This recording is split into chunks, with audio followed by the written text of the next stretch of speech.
guys, welcome to my channel. Today I start my banned book series in the spirit of Halloween and horror month. I'm going to be reading Carrie by Stephen King. Now, I love this book. I've picked it up a few years ago. I've seen the movie several times, the original and the remake. I'm not so fond of the remake, but we'll get into that later. Why was Carrie banned?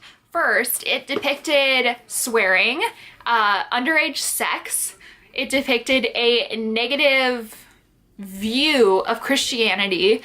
It also, in my opinion, nobody actually says this, but people are still fairly uncomfortable with the idea of menstruation. Also, Carrie has telekinetic powers, and knowing that Harry Potter was banned for witchcraft, I know that people are a little bit touchy with people possessing certain supernatural powers. If you don't know about Carrie because you've been living under a rock for the past 40 so years, it is about a young woman who has her period during PE in the shower and she thinks she's dying. So she freaks out. She goes out to the girls in the locker room to ask for help and they realize that it's her period. So they start throwing tampons and sanitary napkins and pads at her, telling her to plug it up. It was very ruthless, very cringeworthy moment. Carrie soon realizes after that she has these telekinetic powers, and I guess she had some sort of sense before that,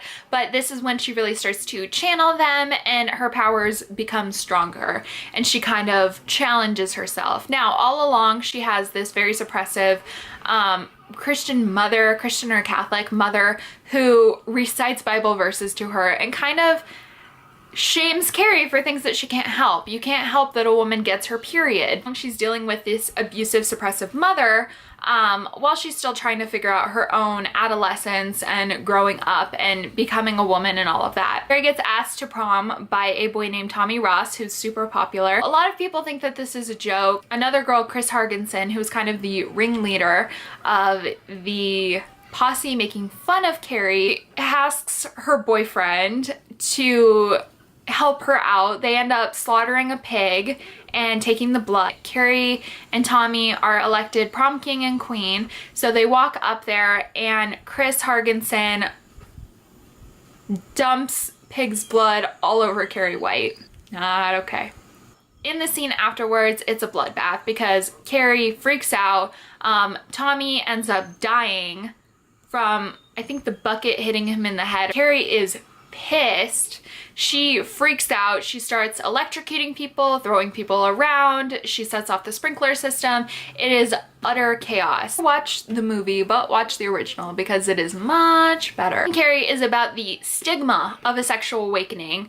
When a girl has her first period, she becomes a woman, as cliche as that sounds. Although this was not conventionally scary, like a lot of people expect it to be, this novel says a lot about society. The book has 4 stages associated with blood. When Carrie's mother is delivering her, she thinks that Carrie is cancer, so there is blood from that delivery. The second is when Carrie gets her period in the shower.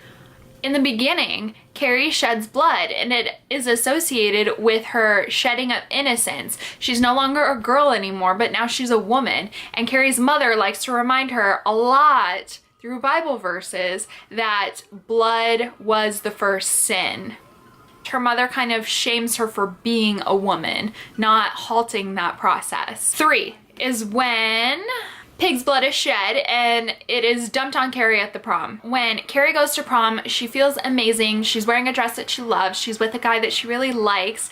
Chris pours blood on Carrie and it kind of symbolizes the stigma of that sort of liberation, that sexual liberation that a girl can experience. It's shaming that and punishing her. Carrie surrenders to her earthly desires and is punished for her quote-unquote sin. 4, the actual shed of human blood through a wound. Carrie is overcome with shame with what she's done. She kind of washes the blood off of her and her mother seeks retribution in what had just happened. So there is kind of this altercation. Even more blood is shed.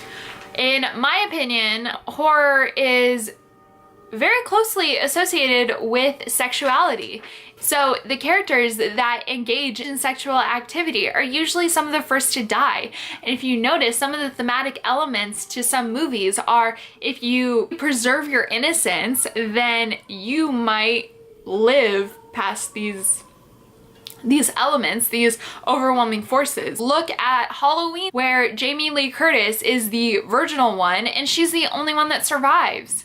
Overall, this book was very effective. I love this book. I love this concept. I love the 1970s version movie, not so much the remake. I think it flopped because people aren't quite ready for it. They had a lot of elements in it that made it acceptable for today's audiences. They invited social media in and modern technology, but I just don't think that our generation was ready for that kind of story. They want jump scares and the cheap shot horror where, you know, it just comes out of nowhere. That's what our generation expects, and that doesn't really epitomize horror. A good horror, in my opinion, is telling of society, telling us where society was at in that time, the social, economical, structural, sexual, you know, whatever aspects that they want to focus on in that time that was relevant. And then obviously there's a high death toll and stuff, so it's kind of like a punishing aspect. A lot of horror movies depict this. If you want to see a video specifically about horror movies and me breaking down the genre, please leave a comment below or like this video and I will get you to that. So I'm gonna wrap this up. Thank you guys so much for watching. You are all the best. Thank you for sticking around with this review. On Friday, I'm going to do my hardest to finish Nosferatu by Joe Hill. It is a little beast, this thing is. I'm about 100 pages in, it's about 600 and so I'm gonna be reading frivolously. I'm gonna be reading frivolously until I finish this novel. I'm so grateful for all of you guys. Thank you so much for those of you who engaged in comments. Please, please, please, please leave a comment down below. I want to hear what you have to say about this video. Healthy commentary is literally what I live for. So thank you guys so much for watching, and I will see you on Friday.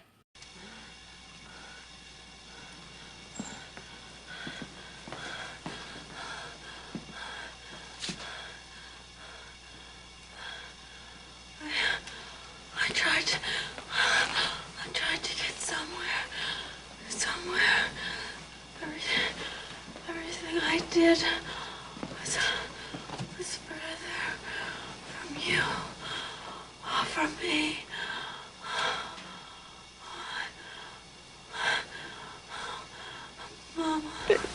Mama, I'm gonna try to do better. I promise. But they liked me, didn't they? Didn't they? They love you. They love you as we all do. Baby. I promise. I'm gonna be a good girl. A good girl.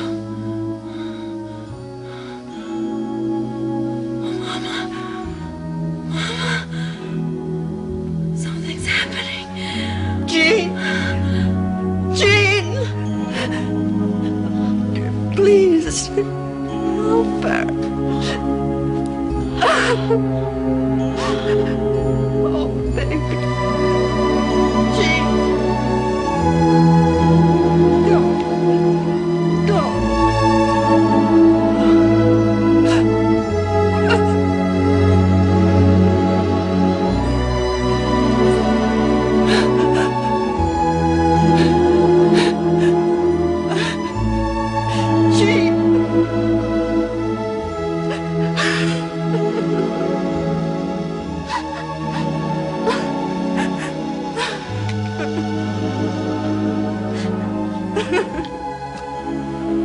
She's beyond help, Mrs. Bella.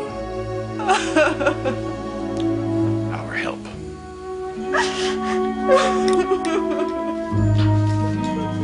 She was only 26. Pneumonia is something we haven't conquered. She didn't die of pneumonia. She died of life. She gave it all to everyone else. And there wasn't enough left for her.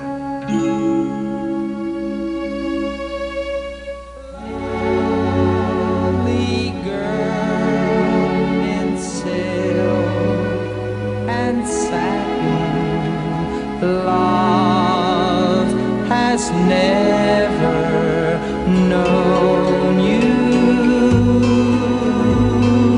Lonely girl, all dressed in sadness, love will never own you. For you're afraid to stop, look and surrender. You're afraid of love, torrid or tender. Once I dreamed we'd share moments of splendor. Wish that I could have shown you. Wish that I had known you.